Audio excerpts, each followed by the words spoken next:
you find Jesus attractive. That is to say, there are things about him that you are really intrigued about, like his character, his kindness, his compassion. In fact, I'll go so far as to say, you would say Jesus was a great moral teacher. He taught great things, again, about humanity, kindness, justice, and righteousness.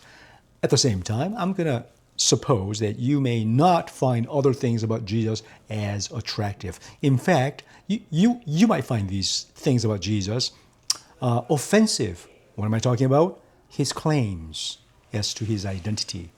When he said, I am God.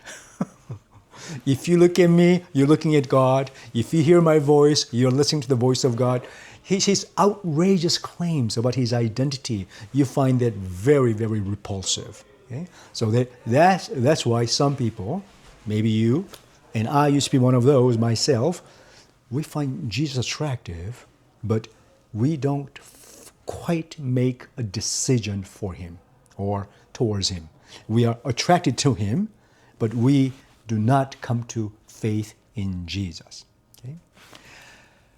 And on that note, I want to say the fact that you are asking about Jesus, the fact that you are investing about Jesus, the fact that you are drawn to him, even partially, I believe with all my heart, my friends, that God in his Holy Spirit is reaching out to you.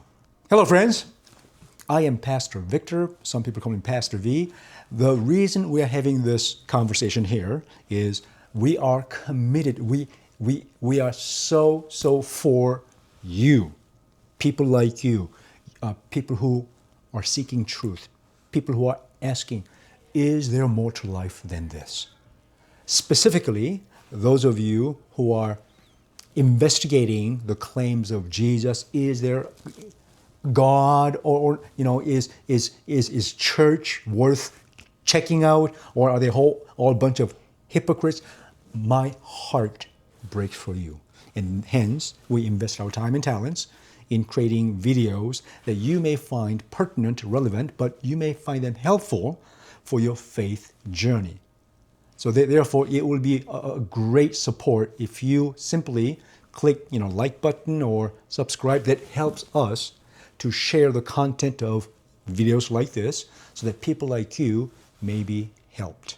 Some of you might say, I want to believe, but I don't. There's a really cool passage in Mark chapter 9 where this father comes to Jesus saying, would you please heal my boy? He is sick, he needs help, and I'm desperate. And Jesus says, do you think I can heal your boy? And the father says, listen to this. I believe. Help me with my unbelief. I just find this so fascinating, so real and raw and authentic. He says, I believe you could, Jesus, heal my boy. And at the same time, I have doubts. Help me with my unbelief. So, dear my friends, all I want to say in this segment is, when you feel that tension, call it good. Be thankful, because God is reaching out to you. Number 2, investigate. I was in your shoe back in the day in the university. I found some of Jesus' stuff attractive, but at the end, him being God, that was outrageous. Okay? So I did my investigation, and I researched both inside the Bible and outside the Bible as well. And at the end, through the investigation, I came to the conclusion that Jesus is indeed whom he claimed to be. Okay? Quickly, let me just capture this moment. When Jesus says, I am God, okay, there are possible 3 outcomes of that claim.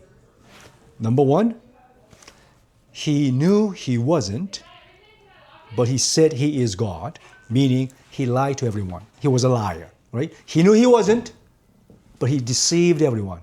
An imposter, liar, a really good one at that. In fact, the world's best liar ever. Fooled everyone.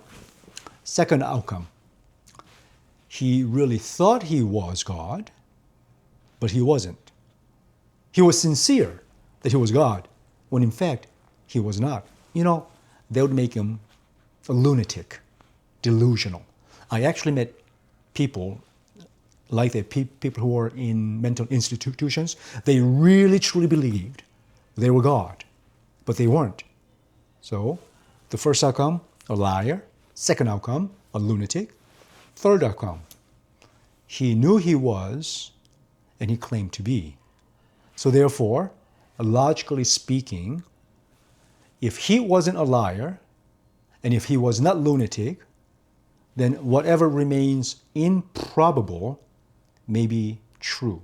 Okay? That's words of Sherlock Holmes, by the way, and also Mr. Spock from Star Trek. Whatever remains, however improbable, must be true. So I wrestle with that. Okay? So if Jesus is the Lord, not liar, not a lunatic, then his teachings become valid. Case in point, let me press you on this. If he was a liar or lunatic, why would you find his teachings worth listening to or to live by? It's opinions of a liar or a lunatic. I wouldn't, would you? His teachings are only valid based on his claims of his identity, only if he is the Lord.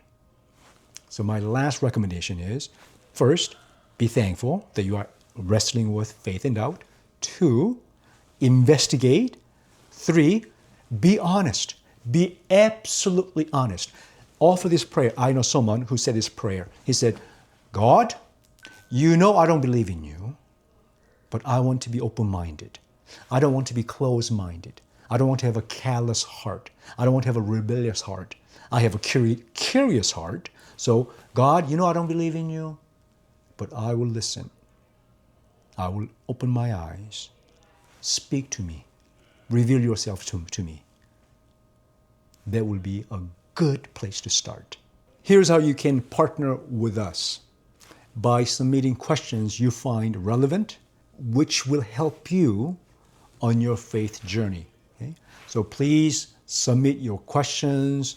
I will receive all your questions, all your recommendations, topics, and then I will do my very best to bring to you a reasonable response and content. On the note, I would love for you to subscribe to this platform so that we may continue developing it, making it better for your benefits and your edification. And if you happen to be in Edmonton, come and be my guest. I will be so honored if you came as my guest at mosaicHouse Church. You can find the information of our house church down below in this video content. And lastly, subscribe if you haven't. That will help me to help people like you. Thank you so much.